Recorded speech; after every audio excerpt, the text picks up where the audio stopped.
আপনি ১০ বার হ্যাঁ বলবেন, না সরি ১০০ বার হ্যাঁ বলবেন, কিন্তু একবার না বলেই দেখুন মানুষ ওই ১০০ বার হ্যাঁ বলাটাকে মনে রাখবে না, কিন্তু ওই একবার না বলাটাকে খুব ভালো মতো মনে রাখবে। শুধু মনেই রাখবে না, সারা জীবন মনে রাখবে।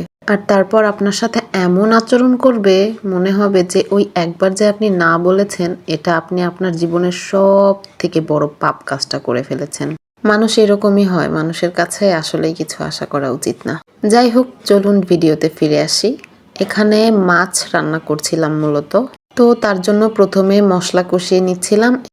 পেঁয়াজ ভেজে নিয়ে তারপরে হলুদ, লবণ, মরিচের গুঁড়া, কয়েকটা কাঁচামরিচও দিয়েছিলাম আর জিরা বাটা দিয়ে ভালোভাবে কষিয়ে নিলাম।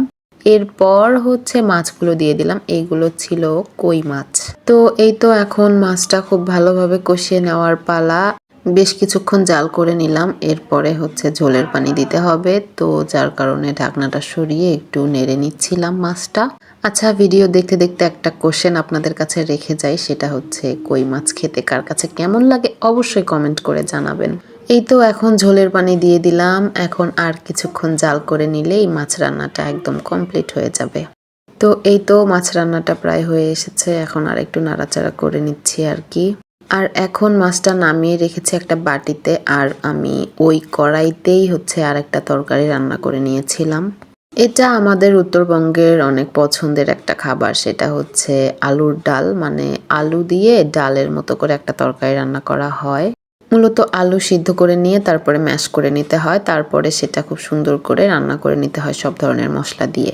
তো আমি তো আগে থেকেই আলু সিদ্ধ করে ম্যাশ করে রেডি করে রেখেছি, আর এখানে একটু টমেটো কষিয়ে নিচ্ছিলাম আর কি। তো এই তো প্রথমে টমেটো কষিয়ে নিচ্ছিলাম, হলুদ, লবণ, মরিচ, আদা রসুন বাটাও দিয়েছিলাম, তারপরে জিরার গুঁড়াও দিয়েছিলাম। সবকিছু দিয়ে এই তো টমেটোটা কষিয়ে নিচ্ছিলাম। ভিডিওতে দেখতেই পাচ্ছেন আদা রসুন বাটা দেওয়ার কথা প্রথমে মনে ছিল না, তো পরে এই তো দিয়ে দিলাম। তারপরে এই যে ভালোভাবে নাড়াচাড়া করে মিশিয়ে নিলাম। এটা একদম শুকনো হয়ে এসেছে। এখন ওই যে আলু ম্যাশ করে রেখেছি ওইটা দিয়ে দিলাম। আলুটা দিয়ে যেহেতু ডালের মতো করে রান্না করব, তাই এখানে পানিও দেয়া হয়েছে।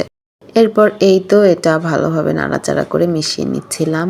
আর এই পর্যায়ে খুব একটা বেশি সময় ধরে রান্না করতে হয় না।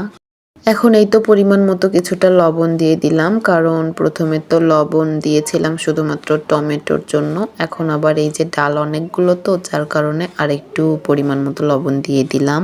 তারপর ওইটা কিছুক্ষণ কষিয়ে নেওয়ার পরে আরও পানি দিয়ে দিয়েছিলাম, তারপরে আরও কিছুক্ষণ জাল করে নিয়েছিলাম।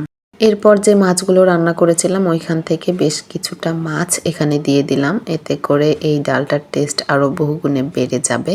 এই ডালটা একটু এরকম পাতলা পাতলা অবস্থাতেই নামাবো, কারণ যখন ঠান্ডা হয়ে যাবে দেখা যাবে যে অনেকটা ভারী হয়ে এসেছে।